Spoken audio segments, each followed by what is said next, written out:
Nyongerako ebitiibwa. President. Yeah. His Excellency. Nebo komao. His Excellency.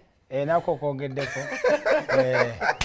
Mikie, nsanyusa kulaba brother. Nango kusanga muganda. Obulamu bugamba ki? Buli kiriya nnyo. Ekivulu kituwuuba. Kati nze akiwuuba.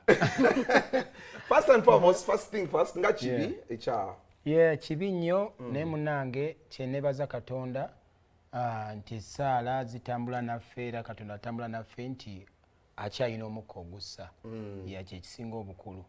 So where were you when you heard that this had happened? Nabadde Munyonyo, nabadde mu meeting awo Munyonyo. Nabadde nakavaawo bwenti nga nawe kujja Haspia yawe nyini.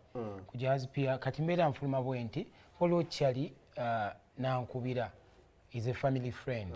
Nangamba why okimanyi kibanda bamukubye konze bamukubye eki tibamukubye bullet mugamba gona toddamu kungamba bisitole ebyo nina stress zange titi ne mujjako naddamu nankuya nagamba mwana headmaster nali nkulimbyeko kati kyenva mbuzaddemu wange dere nakuza omwezi meka ye mama wabana andi jazinza aberaddemu wange demu anti njagala batitegeera balina okutegeera nze nfunula buvunu zitotya so demu n'omukubira nagamba ki ne mubuuza ne mugamba twabadde naye ne mugamba dere nakuza omwezi meka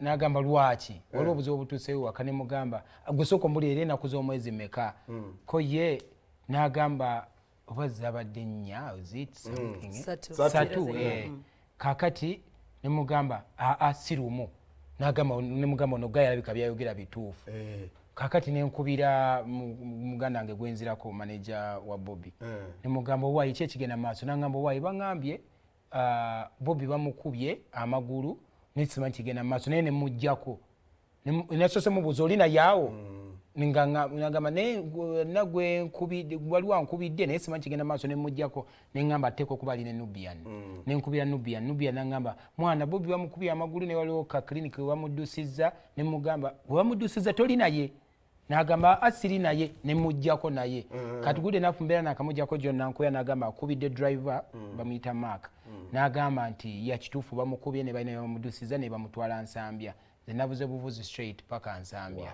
You see why I wanted to hear that is okay.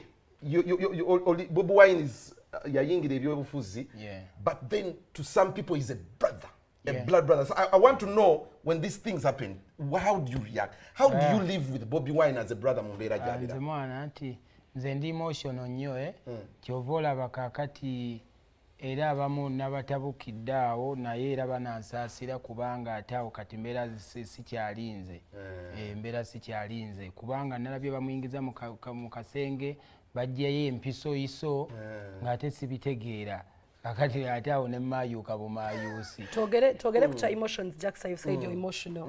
Omukulu ye waba agenda okutambula so okukkiriza nga gwe muganda oba abekiko kumutambulirako? Yeah, no problem.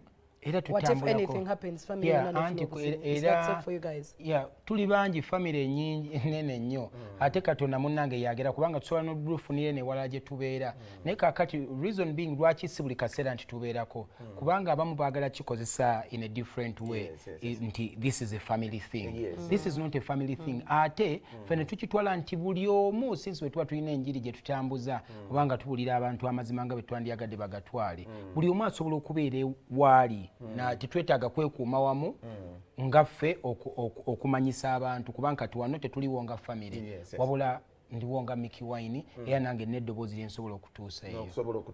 Now first of all with that scare nze kyasoose okujja wow Mikie Wine has a show and this is happening. The show is still on? Yeah, the show is still on. Naye ate ku kyobulamu show temuli makulu because I can do a show anytime anywhere. Ekyo tekibeera n'amakulu because if anything wrong, God forbid, had happened, it changes the dynamics. Definitely. Kati ate nabeera ajja ku show kwolwo nga tekisobola na sisaga na kyogera kole kubanga kigenda kubaawo. Tekisoboka era God forbid. Nga tunayogera ku bigambo omukulu Johnson Nyonyi byayogedde gwe nga gwe wa family oba mutuuseeko ali mu mbeera ki right now.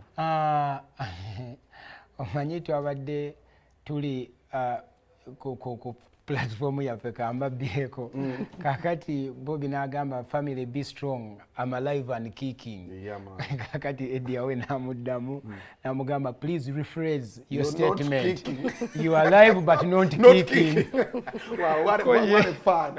Ko ye kyabaddamu mu okay sir alive and limping. Kale katsoka tugendeko mulango.